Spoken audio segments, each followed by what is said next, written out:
औज़ुबिल्लाहिमिनश्शैतानिर्रजीम बिस्मिल्लाहिर्रहमानिर्रहीम। आज मैं आपको एक बहुत सच्चा वाक़या सुना रही हूँ, बल्कि एक सच्चे इंसान का वाक़या।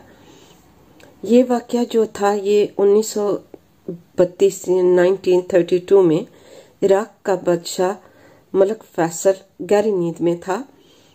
उसने ख्वाब में देखा कि कोई उससे कह रहा था, हम रसूलुल्लाह सल्लल्लाहु अलैहि वसल्लम के दो सहाबी दरिया दजला के किनारे दफन है। दरिया का रुख तब्दील हो रहा है, पानी हमारी तरफ बढ़ रहा है।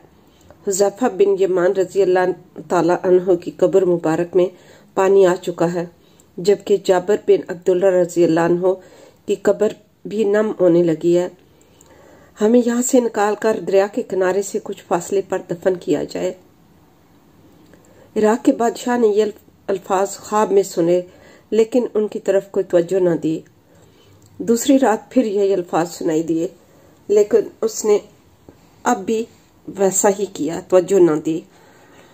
अब तीसरी रात ये ख्वाब इराक के मुफ्ती आजम नूरी सईद पाशा को दिखाई दिया। उन्होंने उसी वक्त वजीर आजम को साथ लिया और बादशाह की खिदमत में पहुंच गए। जब उन्होंने बादशाह से अपना ख्वाब बयान किया तो बादशाह चौंका और बोला, ये ख्वाब तो मैं भी दो बार देख चुका हूँ। अब उन्होंने मशवरा किया। आखिर बादशाह ने मुफ्ती आजम से कहा कि पहले आप कब्रों को खोलने का फतवा दें, तब मैं इस ख्वाब के मुताबिक अमल करूंगा। मुफ्ती आजम ने उसी वक्त कब्रों को खोलने और उसमें से लाशों को निकाल कर दूसरी जगह दफन करने का फतवा जारी कर दिया। अब ये फतवा और शाही फरमान अखबारात में शाया कर दिए गए और ऐलान किया गया कि ईद कुर्बान के दिन दोनों असहाब रसूल सल्लल्लाहु अलैहि वसल्लम की कब्रें खोली जाएंगी। अखबारात में जो ही ये खबर शाया हुई तो दुनिया इस्लाम में बिजली की तरह फैल गई। अखबारात की दुनिया इस खबर को ले उड़ी और मजे की बात ये कि ये हज के दिन थे। तमाम दुनिया से मुसलमान हज के लिए मक्का और मदीना में पहुंचे हुए थे। उन्होंने दरखास्त की कि कब्रें हज के चंद रोज बाद खोली जाएं, ताकि वो सब भी इस प्रोग्राम में शिरकत कर सकें। इसी तरह हजाज, मिस्र, शाम, लबनान, फलस्तीन, तुर्की, ईरान, बुल्गारिया, रूस, हिंदुस्तान वगैरह सब मुल्कों से शायराक के नाम से बेशुमार तार पहुंचे कि हम भी इस मौका पर शिरकत करना चाहते हैं। मेहरबानी फरमाकर मुकर्रर तारीख चंद रोज आगे बढ़ा दी जाए। चुनांचे दुनिया भर के मुसलमानों की ख्वाहिश पर दूसरा फरमान ये जारी किया गया कि अब ये काम हज के 10 दिन बाद किया जाएगा। आखिरकार वो दिन भी आ गया जब कब्रों को खोलना था। दुनिया भर से मुसलमान वहां जमा हो चुके थे। पीर के दिन दोपहर 12 बजे लाखों इंसानों की मौजूदगी में कब्रों को खोला गया।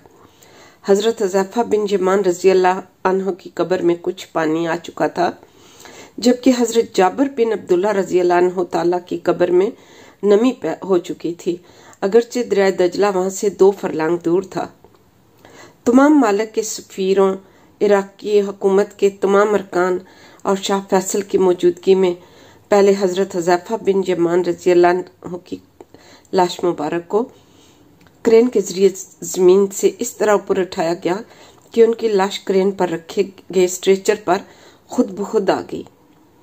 अब क्रेन से स्ट्रेचर को अलग करके शाह फैसल, मुफ्ती आजम, वजीर जमहूरी तुर्की और शहजादा फारूक वली अहद मिस्र ने स्ट्रेचर को अपने कंधों पर उठाया और निहायत एहतराम के साथ एक शीशे के ताबूत में रख दिया।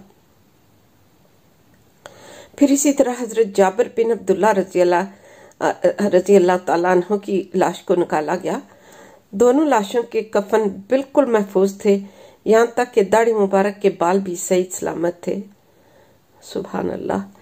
लाशों को देखकर कतन ये एहसास नहीं होता था कि वो 1300 साल पहले की हैं, बल्कि यूं गुमा गुजरता था इन्हें वफात पाए अभी मुश्किल से 2-3 घंटे हुए हैं। सबसे अजीब बात यह है कि दोनों की आंखें खुली हुई थीं। उनमें से इस कदर तेज चमक थी कि देखने वाले इन आंखों में आंखें डालकर देख न सके। बड़े बड़े डॉक्टर ये मंजर देखकर दंग रह गए। अल्लाह अकबर। محمد کے غلاموں کا کفن میلا نہیں ہوتا صلی اللہ علیہ وسلم۔